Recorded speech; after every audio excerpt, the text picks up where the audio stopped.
tinimbangane duwe pamong, duwe pepayung, duwe pujangga sing ora mikir katentreman. Luwung baya aku neng Ngastina, Suwita karo Dewa Buddha sing mikir katentreman, ora kaya Kresna karo Semar ora tau mikir katentreman. Mundur! Ya.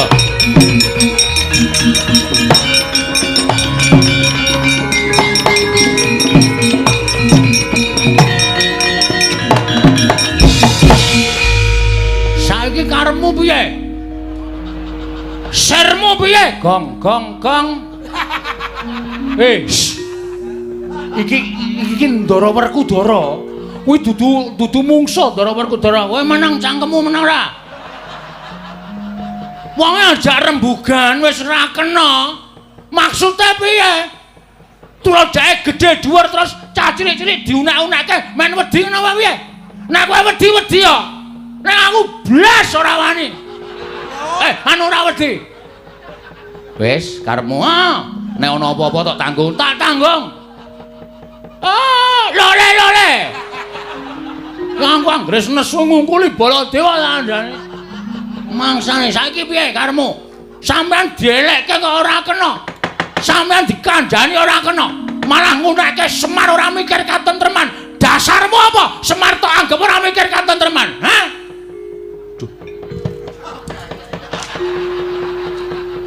Nanti etor truk. Golek rokok. Aku titip ya. Orang keidit kok titip. Apalan kowe.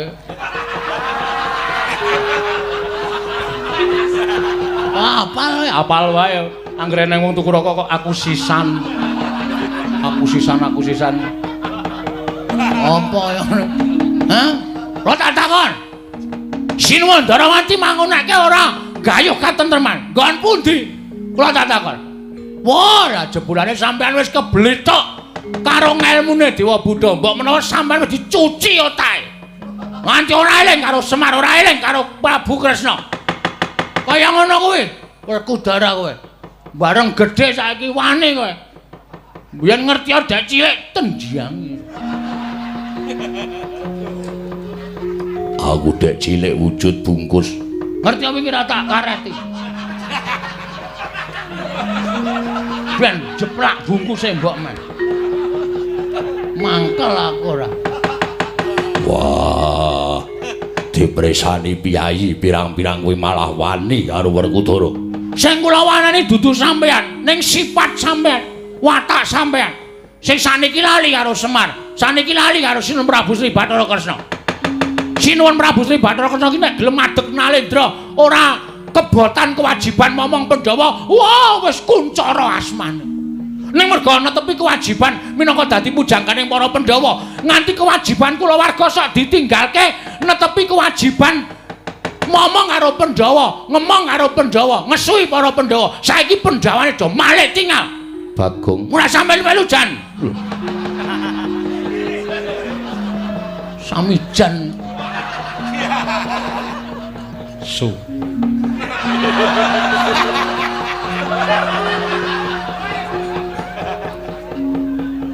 Hah? Karemu piye? Bagong nek ngene iki padhangane wani, petengane apa meneh? Aku padhang wani, peteng wani. Petenge pener kok aku. Kok meneh padhang? Mana isine? Bagong tekan ndi omongane malah ora. Arep kepiye? Wah, Ponokawan wani karo Werkudara. Ora metu njaba tak idak mudhar nek kene. Oke, ayo metu njaba legane ati kaya.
Tuan sembah liring kulon kapurba risang murpe ngerot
Awignomastu Purnomo Sidhem Awignomastu silat mring jagat karana sirang tondo kawisisaning bisana sono sinawung langgo pestemas tandur lampahing Buddha jinantur tutur kadela tulat-tulat mrilap deng paradya minursita ngupama prameskara karana jiyati ing jaman purwa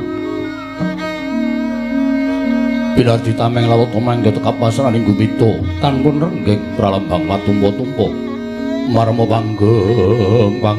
panggung sang murwengkata sebebyar dumadining wayang purwa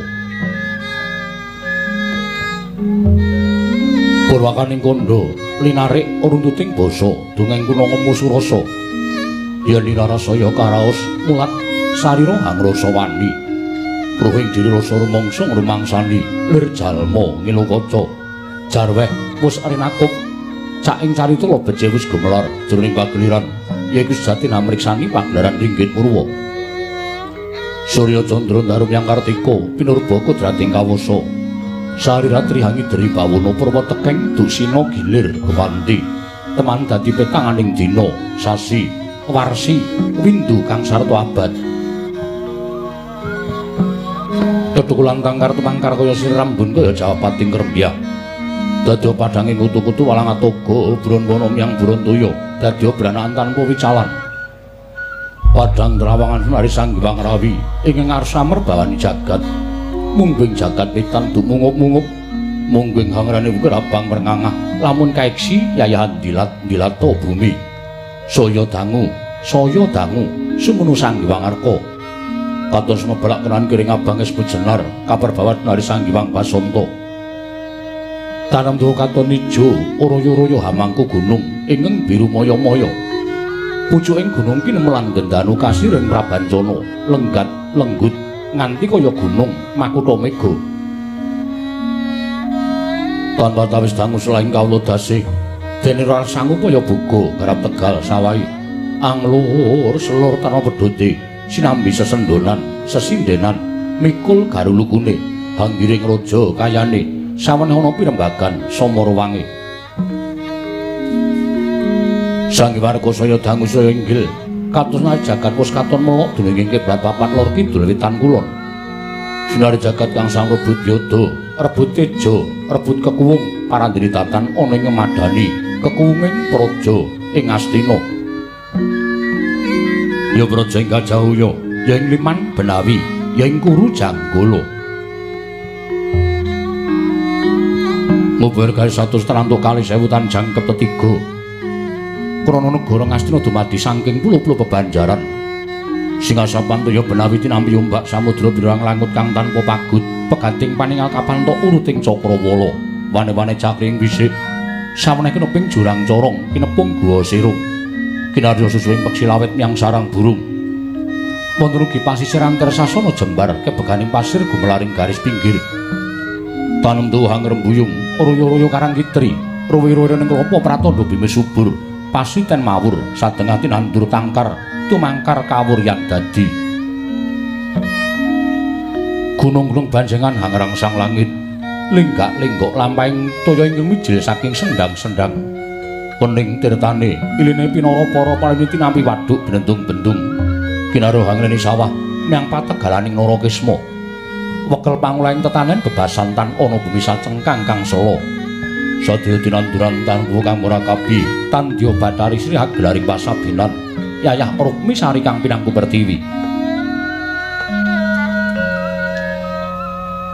Pategane Rengga Palawija ngangrembuyung godhongane hambiyet wohe nganti kaya manglung-manglung wit-witane. Pala kependhem, pala kesimpar, pala gumantung. Sadaya tan kuciwa cinawi tukulan kang maweh kesarasaning diri. Ingon-ingon raja kaya pitiwen sang Rembaka, lamun sang aglaring pangonan. Lamun manci serap surya samya mulih marang kandhange dewi-dewi. Datan ana carane kandhang nganggo kinancing palang. Labet tepi saking tindak Durjana Cudi. Samya sayek saeka kapti, akarya luhuring nusa, bangsa tuwi negari Ngastina.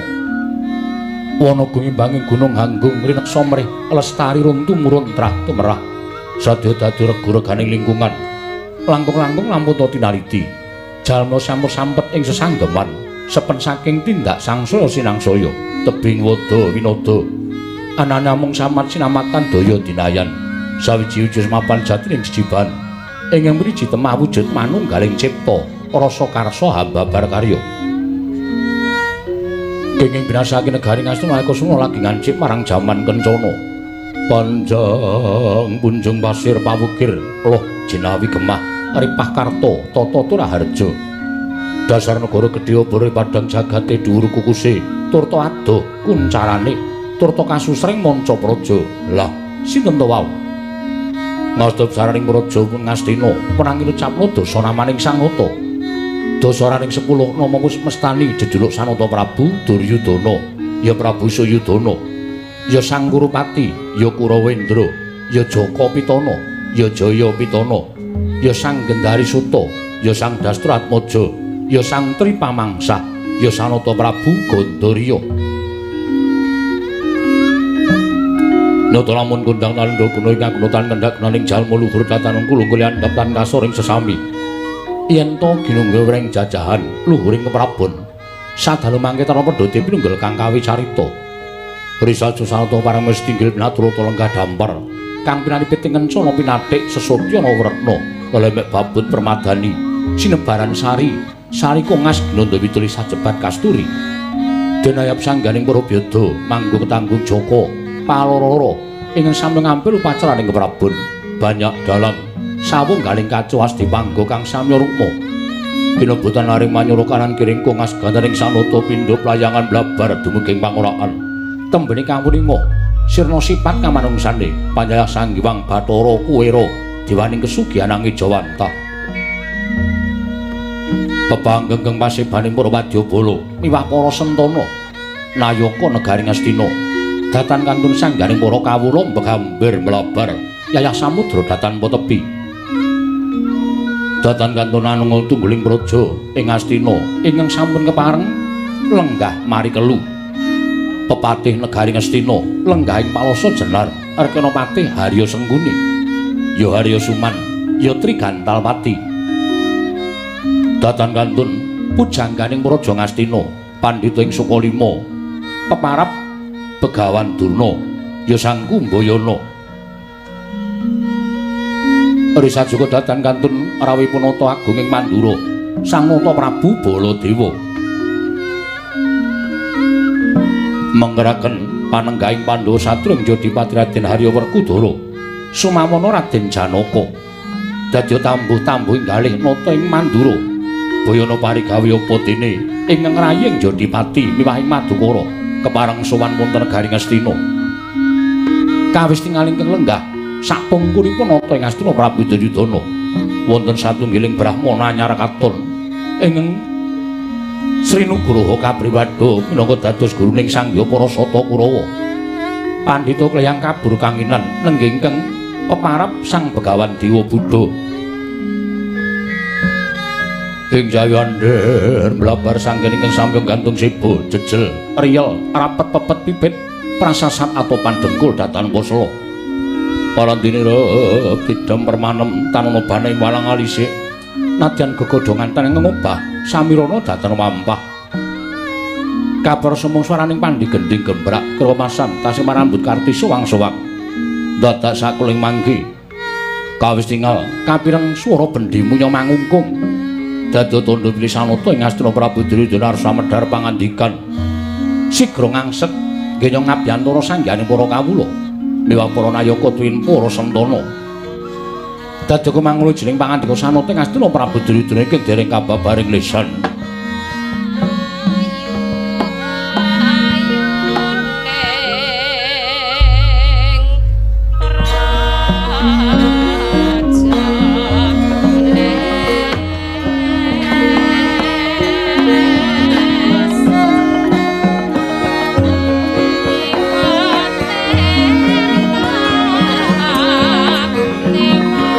Sring Astina Maha Prabu Duryudana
Sretenon ning pasewakan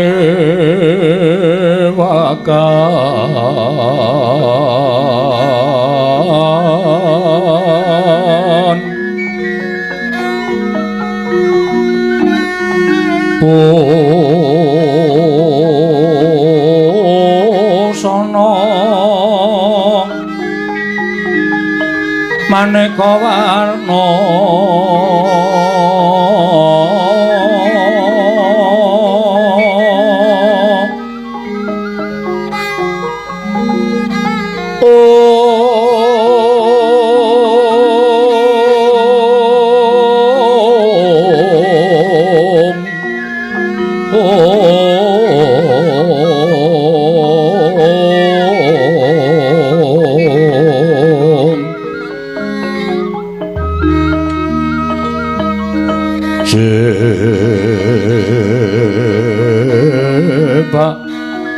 Puspiteng Udyana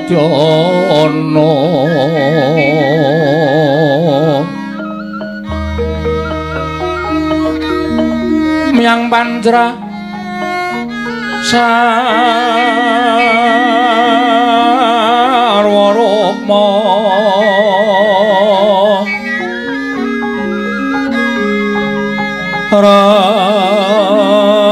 Renggeng Manik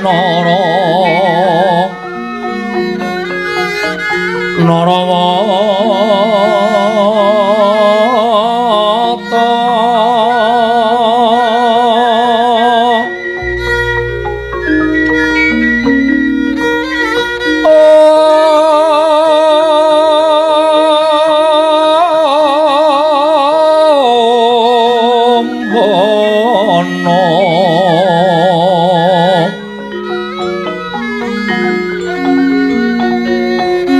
Prabanyo kang sumirat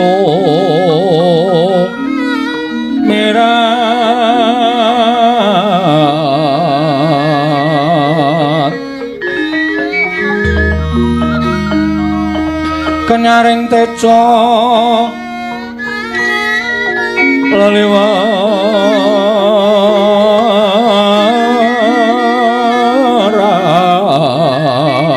leliwaran ler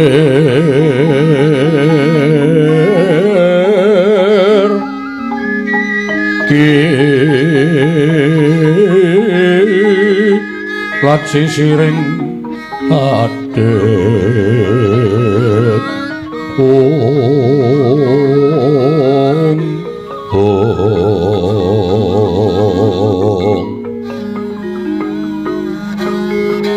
Wimbo kekanda mreh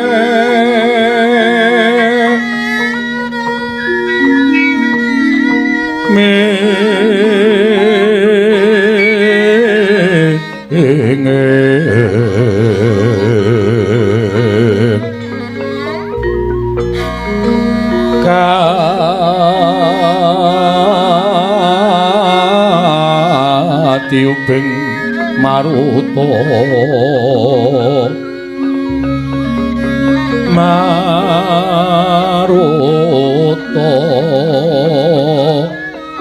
mando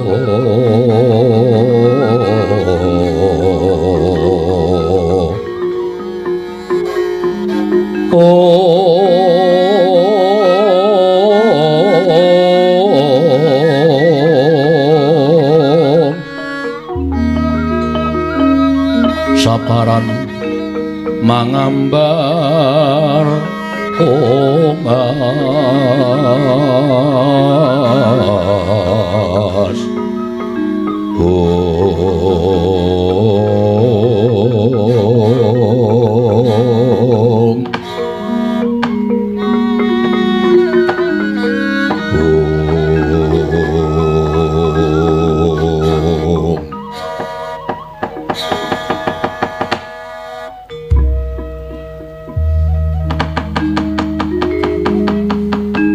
leng-leng katining kang awan sapa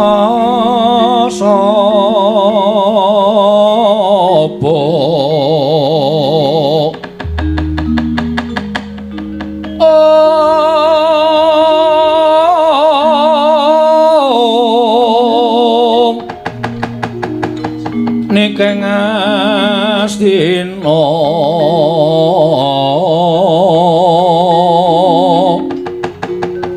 samantara tekeng Tegal Kurunarya Yawa Kresna laku Sireng Prasurama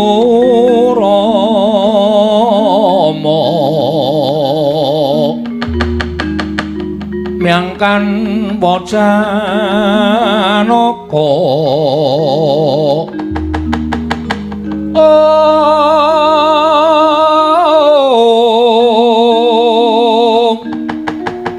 dulur Narada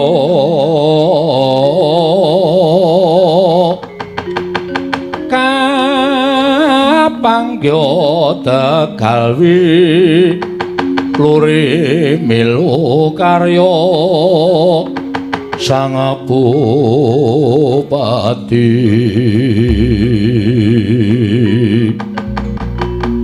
sang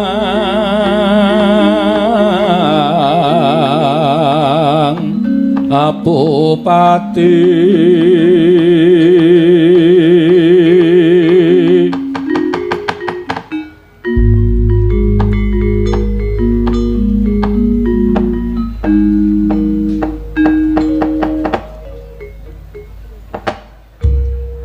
Dewang Sukma mangadine nuwe ana sasmintaning sun jagat wasisaning Ubathara paman Hari Sengguni prayogana nggone ngadhep ngarsaning Manira pekrira si paman ngabyantara ning ngarsaning Manira paman Patih Plasa Jenar kawula nun nggih anak Prabu sampun boten kirang prayogi anggen kula ngabyantara ngersa maduka anak Prabu ing Ngastina namung derenan sak sampunipun kepareng kula ngaturaken sembah sumungkeming pangabektinipun ingkang abdi kunjuk wonten ngersa maduka anak Prabu ing Ngastina nggih kula tampi dawah sami-sami Bapa Werabandurna kasekecana anggen jengandika lenggah wonten ing datur negari Ngastina Bapa Werabandurna Bapa ing Sukalima Kuswana sila bertapa swalu gimbal sumarante hawela lha nuwun inggih nggih sampun boten kirang prayogi piswanipun ingkang Bapa ing Sukalima wonten ing ngarsa paduka anak Prabu ing Ngastina namung kepareng ingkang Bapa ngaturaken pudya pangastawanipun ingkang Bapa kunjuk ngarsa paduka anak Prabu ing Ngastina nggih anak Prabu Duryudana kula tampi karya bombong raos sing manah mboten langkung kasekecana anggen jengandika lenggah Bapa Werabandurna kadangipun Kakang Dimas Werkudara prayogana nggone ngadhep ngarsanipun Kakang Yayi. Wah.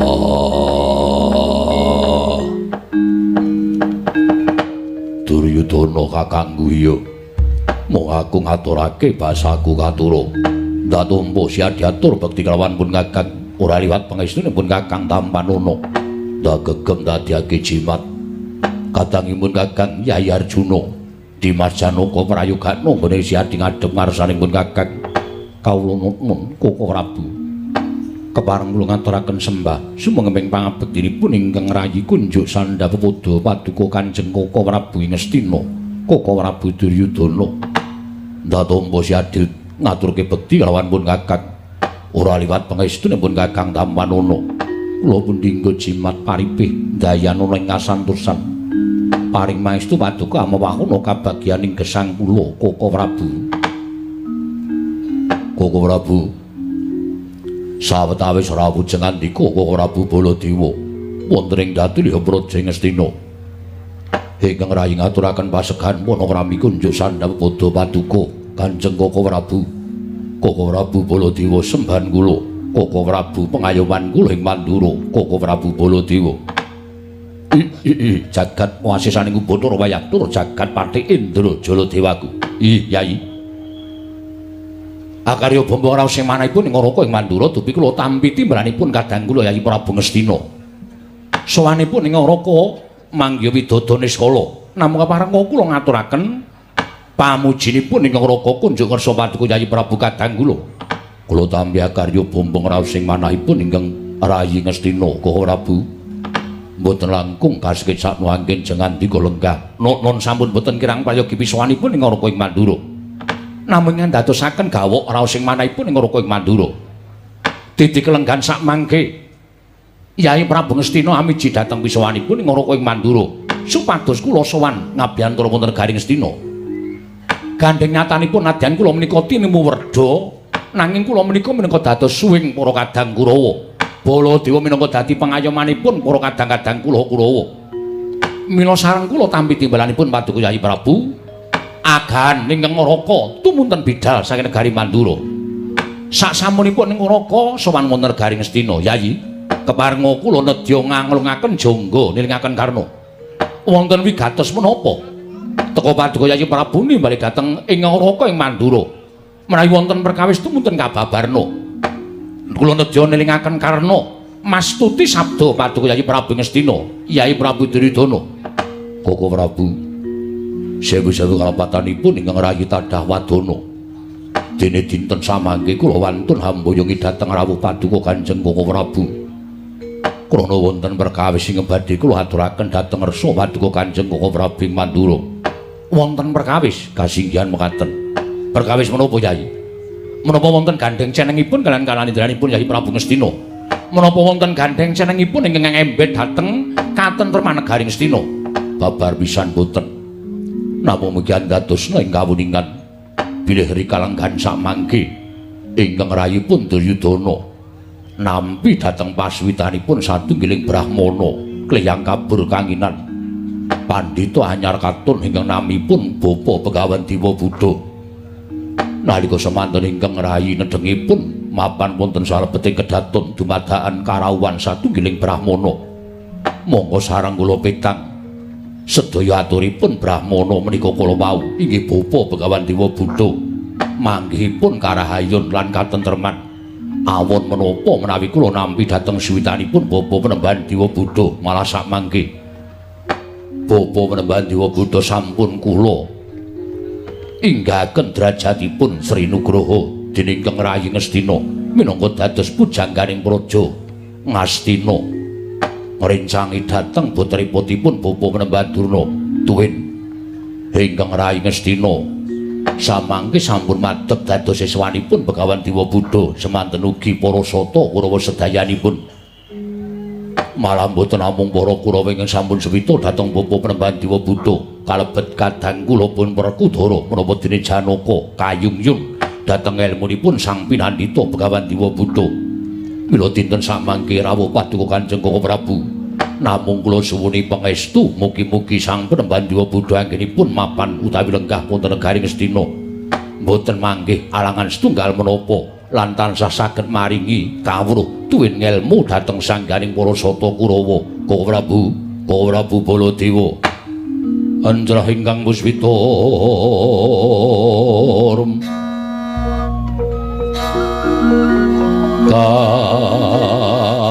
kasiliring samirana mrih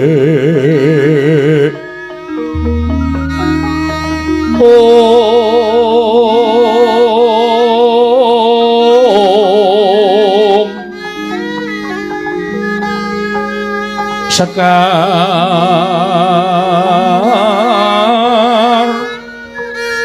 kadung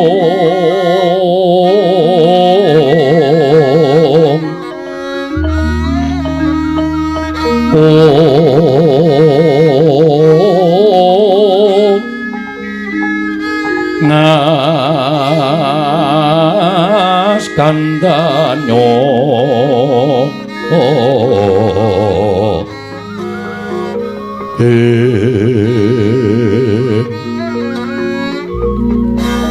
maweh raras renaning driya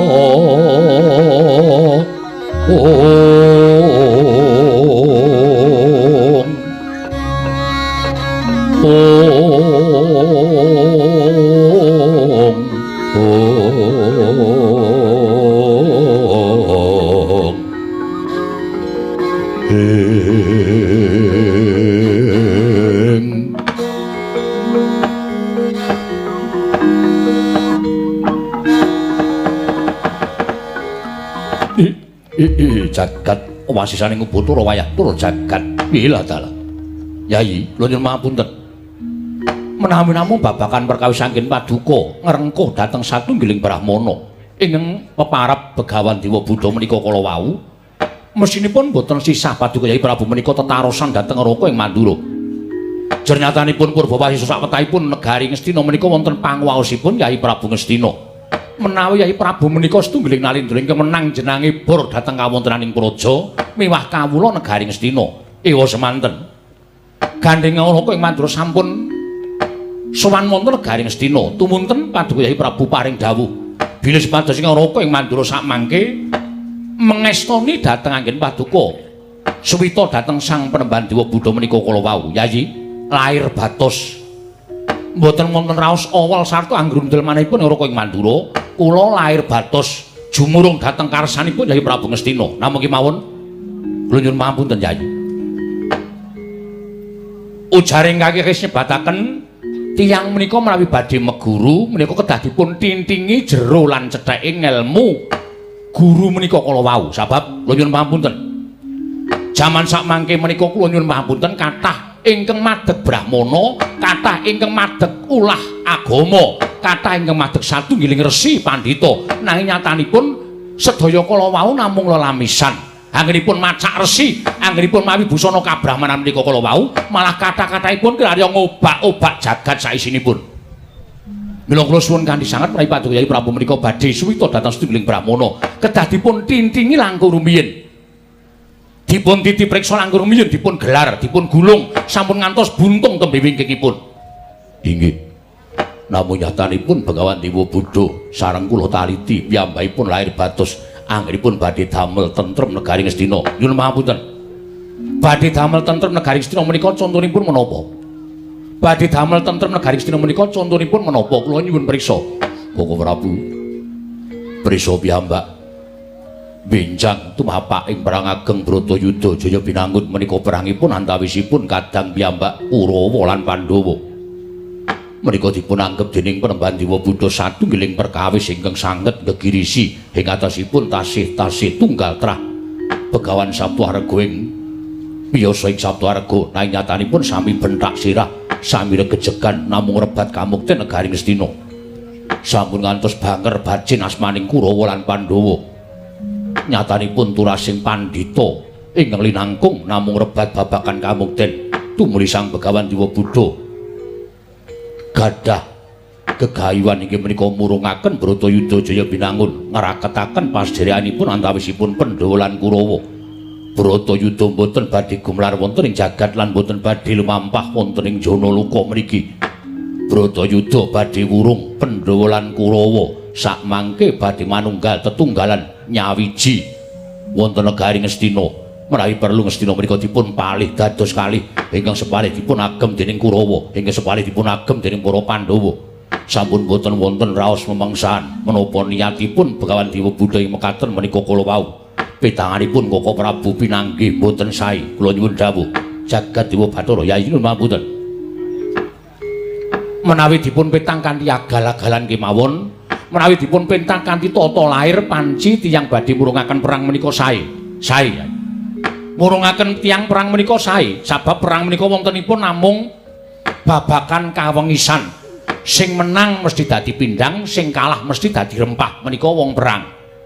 Kalebet Bratayuda Jaya Binangun menika ajanging pasulayan antawisipun Pandhawa lan Kurawa. Nanging kula nuwun sewu, sareng wonten brahmana ingkang ngendikaken badhe murungaken Bratayuda Jaya Binangun. Kula nyuwun pangapunten Yai. Tumraping Raka ing Mandura menika bab ingkang ngayawara. Ngayawara kados pundi? Ngayawara margi Bratayuda Jaya Binangun menika sanes tiyang ingkang damel gadah damel. Bratayuda menika sanes titah ingkang gadah damel ning menika sing duwe gawe dewa. Tegesipun menika sampun kinodrat dening panguwasaning para dewa. Pandhawa Kurawa dereng lair wonten ing bumi menika Bratayuda sampun kinodrat dening panguwasaning para dewa. Lah kok dadi wonten satunggiling brahmana ingkang panguwasipun ngumpuli dhateng Jawata wantun badhe murungaken Bratayuda Jaya Binangun. Kula nyuwun pangapunten Yai. Menawi bab setunggal menika kula mboten mathuk, kula mboten cocok, tuwin kula mboten gathuk. Mula ing saking menika babakan menika kula aturi metang langkung rumiyin. Sampun ngantos sakmangke klintu margi lampahing Pandhawalan Kurawa satemah keseluruh dalan ingkang buntu. Bapak Prabu, wonten dawuh. Langkung prayogi mrawi paduka Kanjeng Prabu. Kula aturi sak pejagung kaliyan satunggiling guru kula inggih menika pun Bapa Dewa Buddha supados langkung gamblang anggen paduka badhe anampi dhateng menapa penggalipun Bapa Penemban Dewa Buddha. Menika langkung prayogi, Bapa Penemban. Ana jawama apa, Ngger? Kula aturi majeng anggen jengandika lenggah sak pejagung kaliyan Koko Prabu Mandura. Monggo anggenipun badhe paring keterangan ingkang gumathok babagan anggen paduka murungaken Bratayuda Jaya pinangun. Entuk lilahmu, Ngger Duryudana. Sampun kula caosi Purbalan Wasesa, Bapa Penemban Dewa Buddha. Siang Pantara Ratri amung cipta pukulun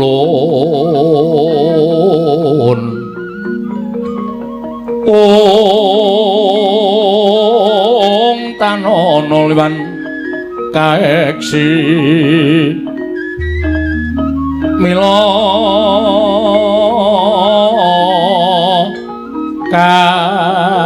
katur kang Cunda maneh ong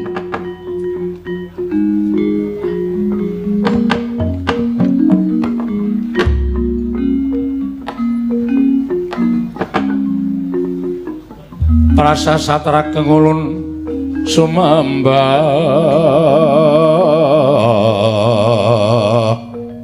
ing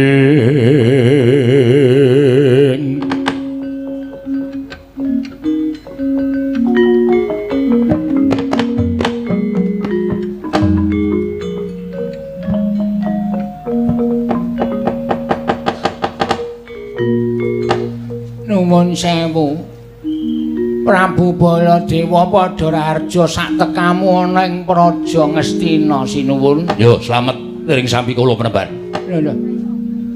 Nuwun sewu apa kaya ngono kuwi cak-cakaning Ratu Mandura. Selagining Ratu Ngastina tak dangu wae basa tata krama karo aku. Lah kok kowe ora tata krama karo aku mongko lagi tepung sepisan iki. Mbok yo nggunakake tata krama. Wong Jernalindra kuwi papane ngunggah-ungguh. Sik. Aja ngawur. Ana ing negara Mandura kuwi unggah-ungguh tata krama ki dienggo dening sapa wae. Kawula sanegara Mandura ki padha nganggo tata krama. Ning eneng negaraku kono kuwi ana panutan sing iso dienggo dening para kawula. Panutane apa? Panutane ming gampang. Yen kowe kepengin dibasani kowe basanana. Wong kowe karo aku ngoko, kowe karo aku ora basa kok. Aku kon basa karo kowe iki mbahku apa piye? Werkudara. Iya. Wis meneng wae rasa omong lho Werkudara.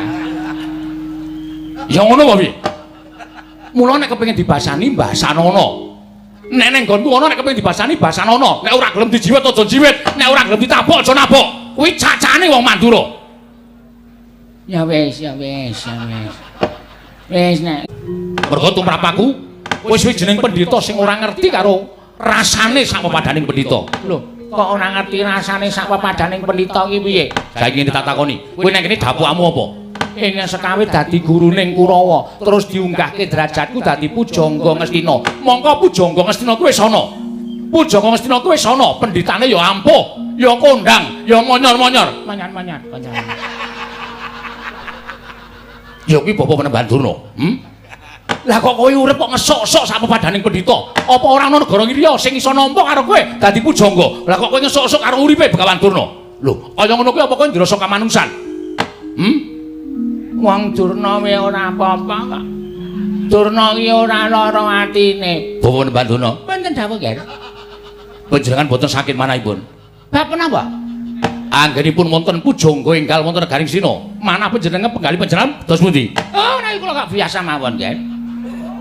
Boten sakit. Mboten. Mangkene sakit dak op mama. Napa? Op mama. Apa Werkudara? Mbuh. Ora takon aku. Iki ora climen, Din ya? Ora.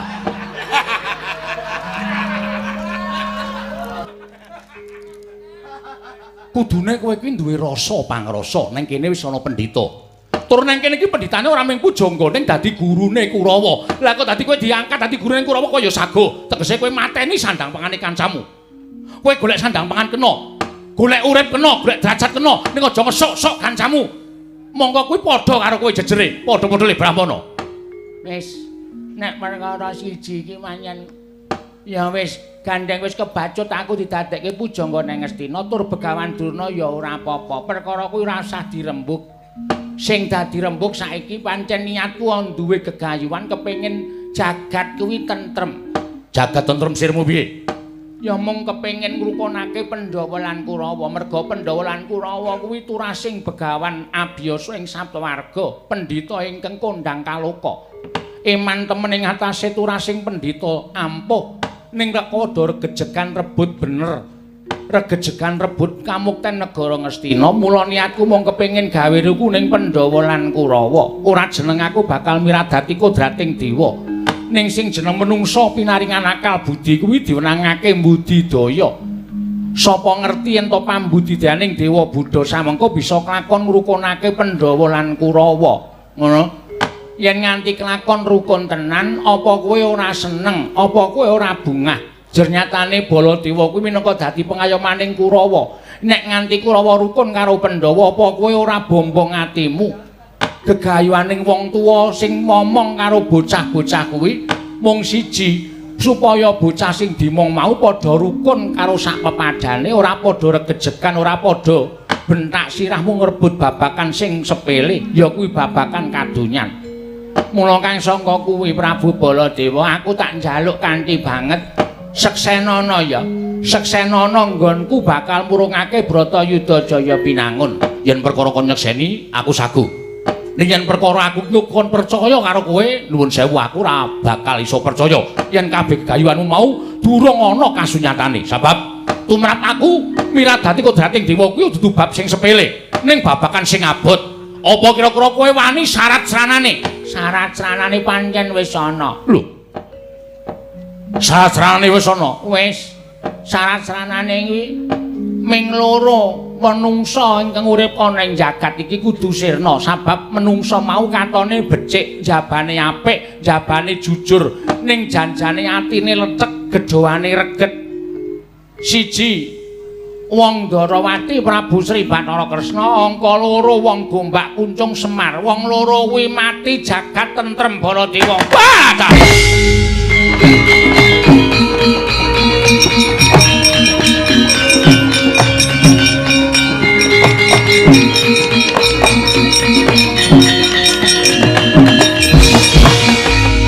Jajalan sukertane baune iblis lanat.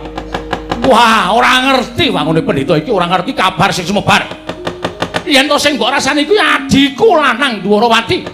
Kadangku taruna Dwara kaya iki Prabu Sri Bathara Kresna. Lah kok dadi kowe wani ngeco mandrem ning ngucap nang ngarepe Baladewa, kowe bakal gawe serani nata Dwarawati. Ora weruh mripate nyanto iki kadange werja. Kowe arep mateni Prabu Dwarawati arep mateni karo Semar. Durung iso gawe patine wong loro. Kok tak kandange adiku dadi apa wae?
Pandhita kang ginarwangsit pindha kombang.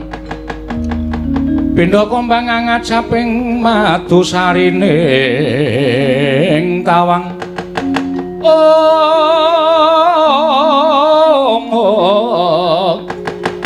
pindha kumbang ngangat saping madu sarining tawang.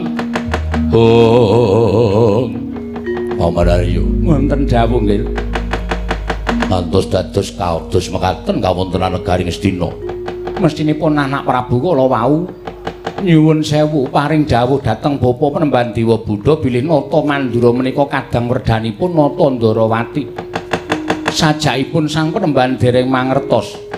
Upama aku ngerti karo ora kae pancen tak jarak niatku merga pasemoning Prabu Baladewa wis ora sarujuk.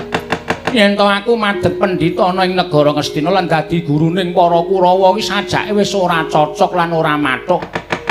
Pancen tak ajab aku netangi kamurkaning Baladewa aja nganti kesuwen mapan ana ing negara Ngastina. Lho nanging menika mangke Ngutawatiri lho Penemban Ngutawatiri. Menawi ngantos Sang Prabu Baladewa menika kala wau tumunten ngajar wonten negari Ndarawati wadul kaliyan Nata Ndarawati Prabu Sri Bathara Kresna. Oh, panjenengan boten ngertos kadidéyanipun Nata Ndarawati. Nadyan tinemu taruna saking Nata Mandura, nanging kadidéyanipun sasat ngungkuli kadangipun Werjawa menika mbebayani nggih, mbebayani Penemban. Tara, apa? kok meneng wae ket mawon Tara. Wah, yen ora didangu aku ora wani munjo atur. Aja kuwatir kowe Begawan Durna mengko yen Nata Ndarawati murina aku sing tanggung jawab. Werkudara Dewa Buddha guruku piye? Arjuna Wonten paring adhawu. malah dina samengko kowe tak wenehi pakaryan gelem apa ora? Yen pancen sing dawuh Dewa Buddha guruku aku sagu. Mbok dawuh munggah gunung mudhun jurang yen perlu jegur segara aku ora bakal wegah. Semantun ginen paton paduka Bapa Penemban ingkang paring dawuh bebasan manjing tumangan kula mboten badhe selak. Yen pancen kowe wis darbe niat kaya mengkono, mara coba saiki rungokno dawuhing Penemban Dewa Buddha. Yo, Bapatine Nata Ndarawati karo Semar tak pasrahke karo kowe. Kuwi wae nek kowe iso mboyong kunarpaning wong loro sing jeneng Kresna karo Semar, kowe bakal nyawiji karo Kurawa tetunggalan manunggal urip ana ing negara Ngastina Werkudara. Bermara remangus wamya ngambreng. Kadi karunaning kaswasih dosang Ganta Astrat maca.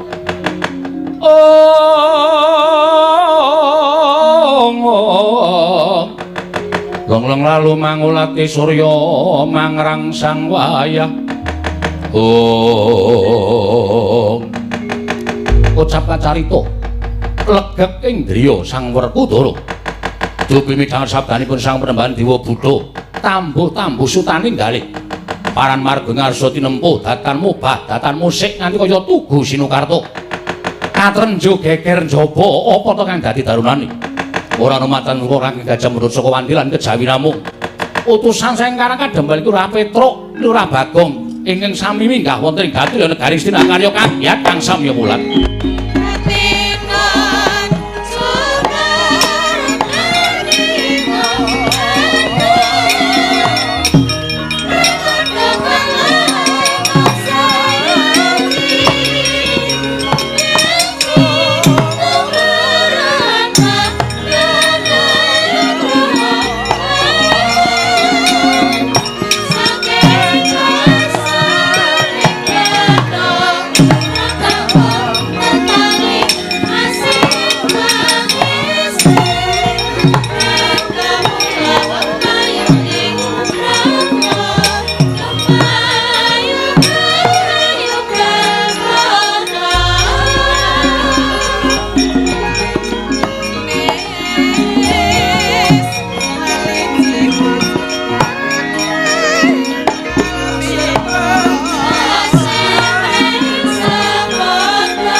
Sinongwati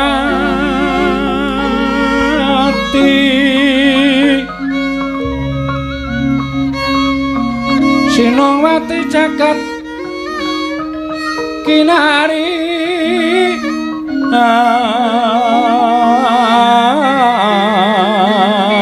among mbak lumembak ombak ing samudra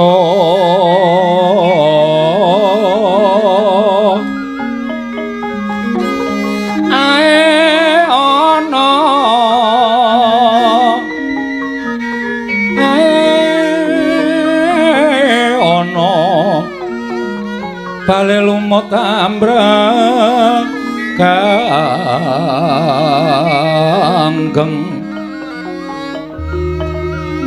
awito denceng-dencengan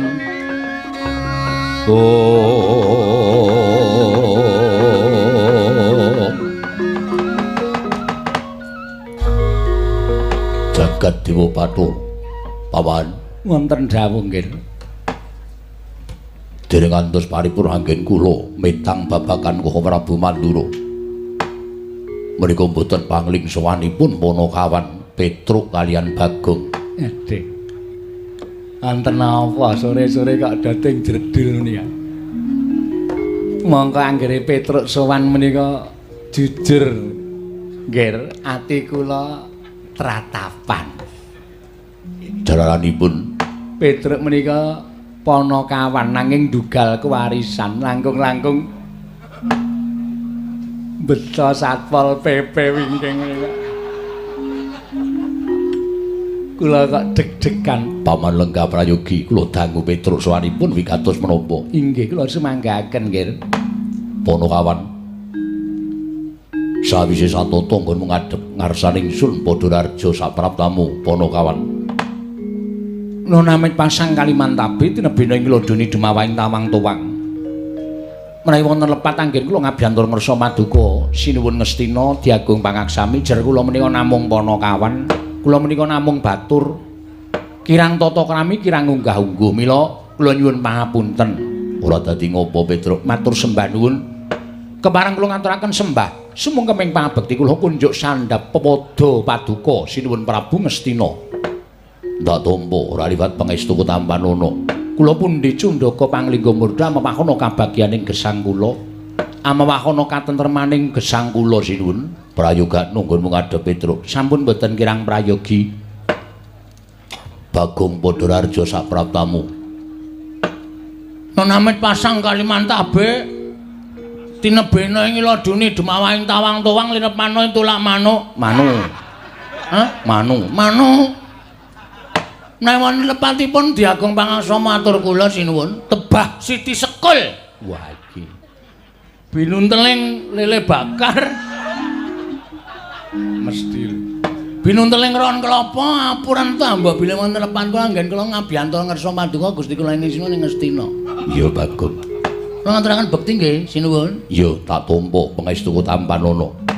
Kula cancang pucahing remi Weni dumawahing wijang rumeketing Werdaya.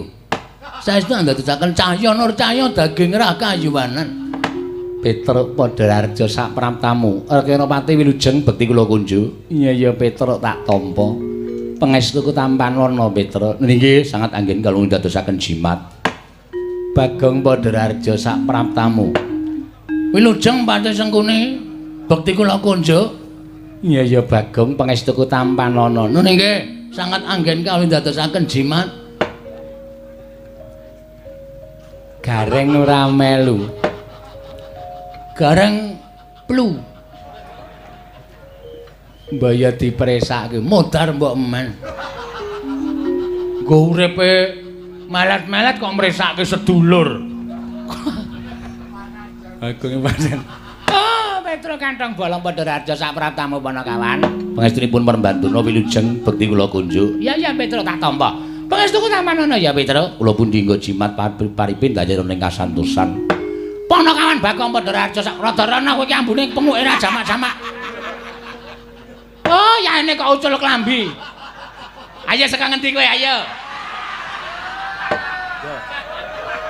Ayo. Keri. Setan kok keri. Kurang. Bathik anyar. Karang kula niki sandangane ora duwe, wong gedibal, wong kere, mung wong batur. Nek nganti kula nganggo sandangan apik mengko malah dicurigai. Bagong kok sandangane apik le nyolong nendi? Karang wong elek kaya kula niku sarwenge wake. Nganggo sandangan apik dikira le nyolong, dira le njupuk, ora nganggo sandangan dunek-unekke ora sopan. Kula nggih pun ngoten iki. Lah kok dadi kowe nganggo training, tata-tata mbok menawa perang. Waduh. Gayamu wah ayo piye siap mbok menawa ya des ya basane kampungku nek gelut ya des anyar meneh Petro Podolarjo lho Ndara Werkudara iya wo cocok Gong wah do nang kene mula ya digoleki iya pilujeng bekti kula Den yo Bagong Podolarjo. Nggih, kok teng mriki ndengaren? Iya, Bagong. Sawetara wektu nang Ngastina. Wah, wis gek matur terus mumpung oknume ana. Oknum ki apa? Ora tau maca koran. Oknum sing digoleki maksude sing terdakwa. Oh, gek matur. Apa sing dikendikake bapak mau? Petro, wonten dawuh. Eneng apa kowe sowan? Sepisan ngaturaken bekti kunjuk angka kalih. Sowan ngesanipun Sunan Prabu Duryudana menika mboten saking pikajengan kula piyambak, namung kula menika dapur dipun utus.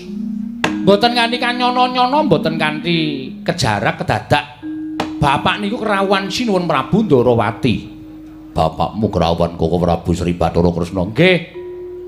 Sinuwun Prabu Ndarawati menika ngendikaaken nek iki Semar ora melu-melu perkara iki mengko ndak kriwikan dadi grojogan geguyon dadi tangisan merga pengayomaning Pandhawa menika piyai loro sing dadi suwing para Pandhawa menika Sinuwun Ndarawati sing dadi pamonging para Pandhawa menika Semar Badranaya loro-lorone menika saged sinebut pamong menika pamomong lah nek sik dimong menika nedengipun mboten napa mboten manut nedengipun lagi rusak niku dadi kewajibane sing momong kudu dandan rusak lire piye kabar sing ditampa Sinuwun Prabu Ndarawati, Ndara Werkudara lan Ndara Janaka menika nuwun sewu manunggal teng negara Ngastina, suwita karo pendhita anyar sing lenggah teng negara Ngastina. Malah sak mangke kula nyatakaken jebul pinanggipun Ndara Werkudara Ndara Janaka lenggah teng mriki lah. Nek ngoten cocok kali ngendikanipun Sinuwun Prabu Sri Bathara Kresna. Nuwun sewu.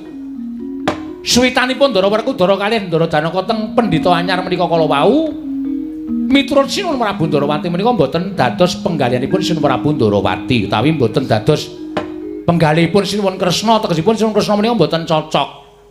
Mila lajeng ngendika kalih Bapak Semar. Kakang Semar, kowe utusan Petruk, Bagong utawa Gareng kon ning Ngastina kon nyatakake syukur bage dawuh karo anak-anakmu supaya mboyong kondur bendarane loro. Merga yen nganti iki kumpul kebanjur tegese sing miradati kodrating jagat menika mboten namung para Kurawa mboten namung pendhita enggal lenggah wonten negaring Astina ning Pandhawa ya ngrajangi mergi Pandhawa mboten budidaya kondur dhateng negari Ngamarta utamanipun Ndara Werkudara kaliyan Ndara Janaka. Lah sowan pungkasanipun Sinuwun Prabu Sri Bathara anu Sinuwun Prabu sapa Gong Duryudana. Mula rasa cepet-cepet to. Sinuwun Prabu Duryudana menika sepisan kula menika ngaturaken sembah pangabekti angka kalih kula kepareng badhe mboyong kondur Ndara Werkudara kali Ndara Janaka. Upamane Werkudara lan Janaka adiku diboyong bali marang Praja Ngamarta ora gelem. Oh lah niku teges pancen pun do duwe niat kepengin nyawiji kalih para Kurawa. Nek ngoten Semar kalih Sinuwun Prabu Sri Bathara Kresna gumelar wonten jagat menika sampun boten wonten ginanipun. Mboten ginanipun. Mergi menapa? Sinuwun Ndarawati menika dados pujangganipun para Pandhawa. Semar menika dados pamomong. Lah nek sing dimong karo sing Nuwun sewu para Pandhawa menika samangke sampun gugu karepe dhewe, ateges Semar wis ora ana gunane, sinuwun Kresna wis ora ana gunane. Nek ngoten klebu kula Bagong kalih Gareng ya wis ora ana gunane nderekke Ndara-ndara Pandhawa. Mung sakniki kari dalan loro. Ndara Werkudara Janaka niku abot lenggah teng mriki napa abot tresna kalih sinuwun Kresna napa anu Bapak Semar. Nek abot kali Bapak Semar Sinuwun Kresna mesti purun kondur. Ning nek tetep lenggah teng mriki, ayo wis mboten napa-napa kula ora arep peksa. Ora arep meksa. Ning Pandhawa kelangan Semar, kelangan Sri Bathara Kresna, kelangan Sri Petra, kelangan Bambang Bagong. Ngaten. Pun niku mawon atur kula kersa mboten kersa sakmangke kepareng panjenengan kula aturi paring dawuh lan anu Ndara Werkudara Ndara Janaka sakmangke kula aturi nanting Ndara Werkudara bilih sowan kula menika badhe mboyong kundur Ndara Werkudara kali Ndara Janaka. Cekap semanten atur kula nek wonten lepat diagung pangaksami.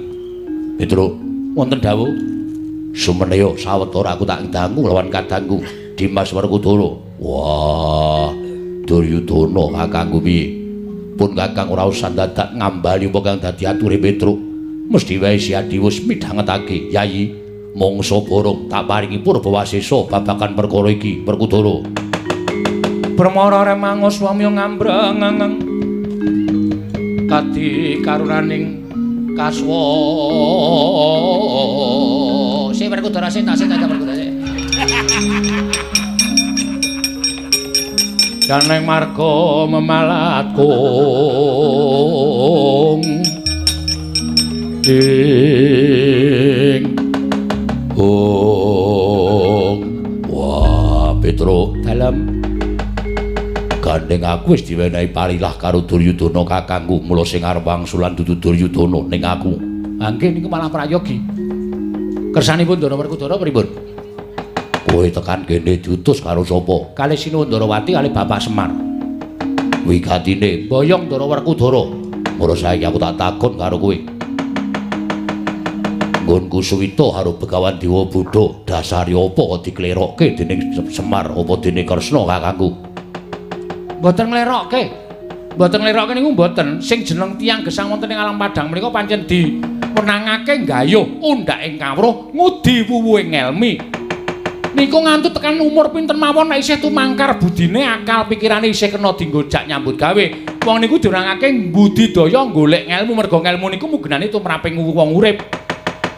Ning kula nuwun sewu, nek panjenengan lenggah teng mriki niku janjane dadi ora apik pocapane dadi mboten sae. Mula Bapak Semar kali Sinuwun Prabu Bathara Kresna menika ngersakaken nek arep suwita ya suwita. Ning kula nuwun sewu, lek suwita menika pendak dinapa?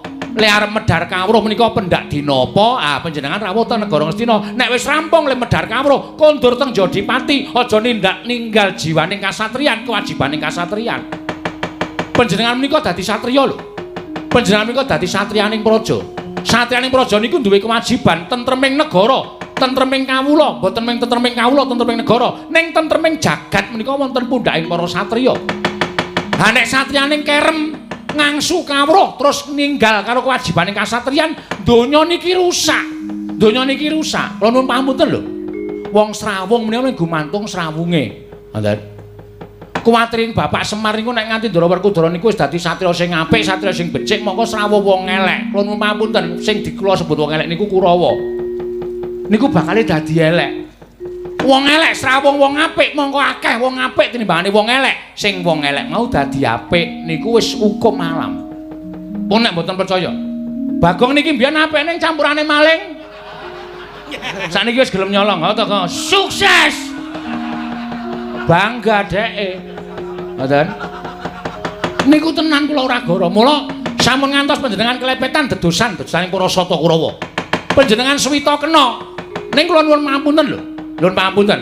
Pendak mangsa kala diparingi kawruh kemawon panjenengan rawuh mriki. Nek wis ya bali.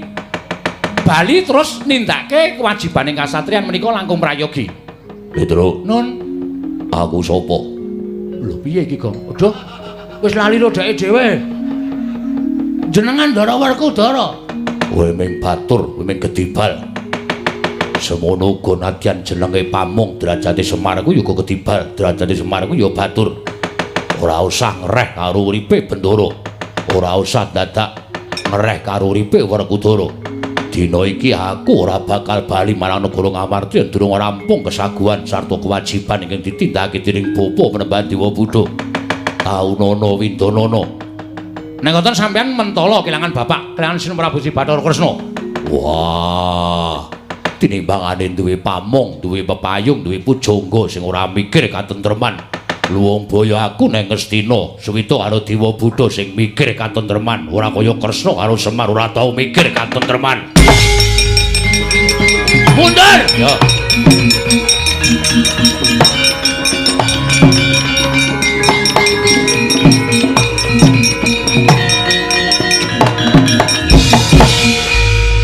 Saiki karepmu piye? Sermu piye? Gong gong gong. Iki Ndara Werkudara. Kuwi dudu mungsuh Ndara Werkudara. Kowe menang cangkemmu menang ora? Wonge ajak rembugan wis ora kena. Maksude piye? Tulajake gedhe dhuwur terus cah cilik-cilik diunek-unekke men wedi ngono apa piye? Nek kowe wedi-wedi ya. Nek aku blas ora wani. Anu ora wedi. Wis karepmu nek ana apa-apa tak tanggung, tak tanggung. Lole. Yang ku anggres nesu ngungkuli Baladewa kandhane. Mangsane saiki piye karepmu? Sampeyan dielekke kok ora kena. Sampeyan dikandhani ora kena. Malah ngunekke Semar ora mikir katentreman. Dasarmu apa? Semar tok anggap ora mikir katentreman. Hah?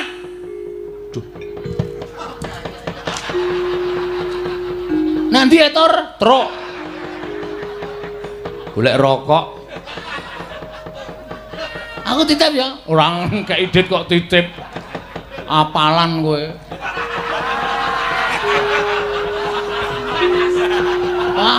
Apal wae. Anggere nang wong tuku rokok kok aku sisan. Aku sisan. Apa ya? Hah? Lo tak takon. Sinuwun Ndarawati mangunake ora gayuh katentreman. Nggon pundi? Kula tak takon.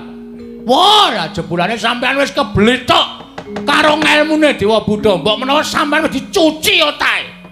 Nganti ora eling karo Semar, ora eling karo Prabu Kresna. Kaya ngono kuwi, Werkudara kowe. Bareng gedhe saiki wani kowe. Biyen ngerti dek cilik tendiang. Aku dek cilik wujud bungkus. Ngerti apa iki ra tak kareti. Ben jeplak bungkuse mbok men. Mangkel aku ora. Wah. Dipresani piyayi pirang-pirang kuwi malah wani karo Werkudara. Sing kula wanani dudu sampean, ning sifat sampean, watak sampean. Sing saniki lali karo Semar, saniki lali karo Sinuwun Prabu Sri Bathara Kresna. Sinuwun Prabu Sri Bathara Kresna ki nek gelem adeg Nalendra ora kebotan kewajiban momong Pandhawa, wah wis kuncara asmane. Ning merga netepi kewajiban minangka dadi pujangkaning para Pandhawa, nganti kewajiban kulawarga sok ditinggalke netepi kewajiban momong karo Pandhawa, ngemong karo Pandhawa, ngesui para Pandhawa. Saiki Pandhawane do malih tinggal. Bagong. Ora sampeyan melu jan. Samijan. Su.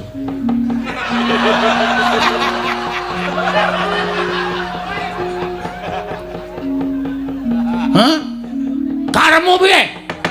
Bagong nek ngene iki padangane wani, petengane apa meneh? Aku padang wani, peteng wani. Petenge bener kok aku. Kok meneh padang? Mana isine? Bagong tekan ndi omongane malah ora. Arep kepiye? Wah, Ponokawan wani karo Werkudara. Ora metu njaba tak idak mudar nek kene. Oke, ayo metu njaba legane ati kaya.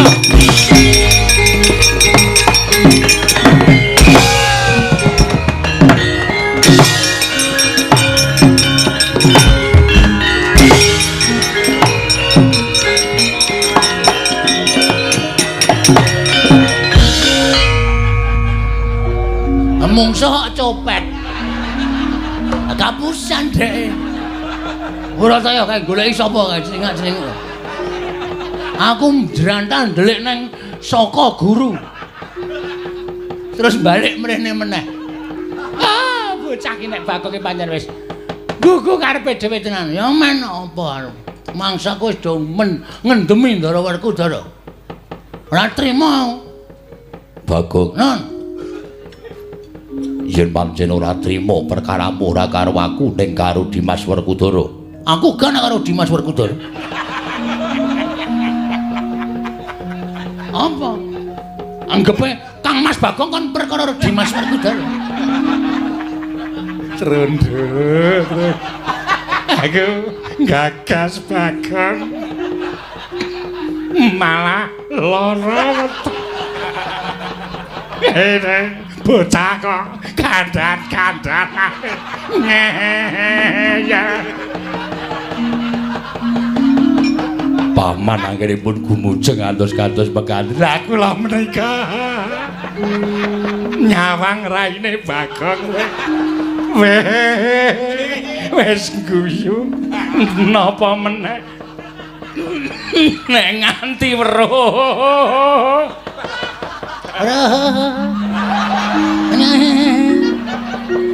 Pate kok guyune kaya bakul akik. Mau semakin sok rene kowe, ha.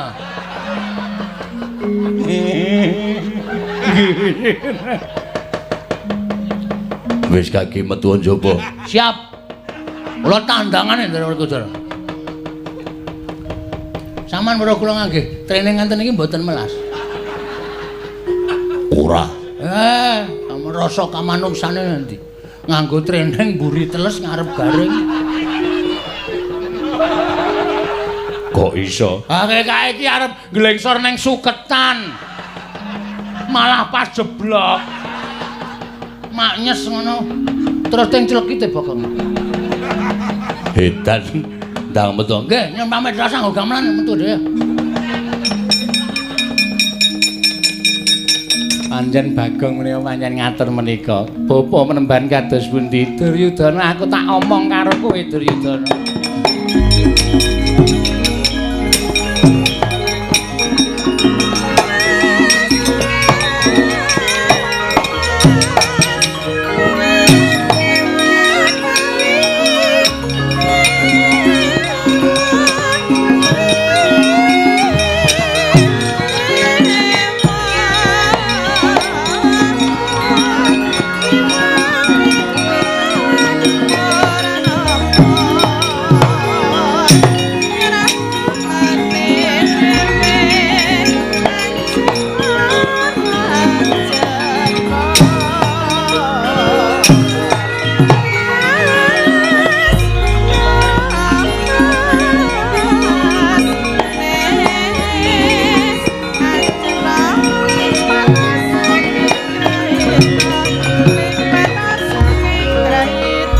Astina Maha Prabu Duryudana alona ngandika dohari ning Sun Werkudara den kaparenggene sigra anjujuk dah nyewang truna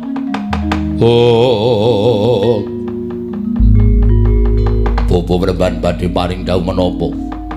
Kepasang yoga katujuh ing nginu dene anak-anake Semar malah wis prapta ning negara Ngastina ngandhakake yen to satemene Nata Ndarawati lan Semar wis manunggal. Kang mangkono aku duwe panyakra bawa yen to pancen Ratu Ndarawati kuwi ratu ingkang lantip panggrahitane. Ketitik wis weruh kelawan kahanan ingkang dumadya ning praja Ngastina. Inggih kula piyambak ugi gadah panyakra bawa ingkang kados mekaten Premban. Arjuna kula wonten maring adhawuh. Kowe aja meneng wae. Ewang-ewang ana kadangmu Yadipati nggone nyekel Petruk Bagong. Yen perlu Petruk karo Bagong, apa yen mengko ana sedulure meneh sing melu dipateni kabeh. Mengko yen wis tekaning pati kabar sumebar. Semar krungu anak-anake padha tekaning pati tak kira Semar bakal pepes Bayu kang tapis ora duwe kekuatan, gampang nggone mateni wong sing ora duwe kekuatan Janaka. mulat para Sang Arjuna Esmunya Esmunya kang kamanungsan kasrepan tingkahing mungsuh ran padha kadang ayataya kliran dinten sak mangke kula nyuwun pamit madal pasilan mangkata susulan kakangmu Jodipati. Aku percaya yen kowe karo kakangmu tak kira ora bakal kabotan yen to gawe pati ning Petruk gareng apa dene Bagong. Nyuwun pamit tambahi mestu Pramban. Sing ati-ati aja kaya bocah cilik.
Sengkuni kula wonten timbalan menemban kejaba saka kuwi Kurawa diketapake Panakawan dikepung wakul baya mangap aja nganti digawe urip ninggih ngestaken dawuh kliranan paduka anak Prabu kula semanggaken paman Plasa Jenar Bapa menemban duna wonten dawuh nggih sesarengan kan Bapa menemban Dewa Buddha kula dherekaken manjing salebeting kedaton Kembul Andrawina kaliyan ingkang putra Ngastina. Oh inggih ngestaken dawuh. Paman wonten timbalan babar pisan budana kang padha sebo jeneng ingsun kundur kedaton kawula nok ngestaken dawuh. Nyuwun pamit madhal pasilan anak Prabu Ngastina sampun ngantos kados lari alit paman Plasa Jenar. Purna gatining pananggilan Sanutasa kundur kedaton jeluk saking dampar ketara kinapit gambaran gading kadhiraken sangganing perombahan cedi manggung ketanggung Jaka paloro-loro ing sami ngambil upacaraning keprabon kawis tingal saking Mandra tindaknya Sri Naranata lamun ngatinon saking Mandrawa kaya tansah katon sesanti kamulyane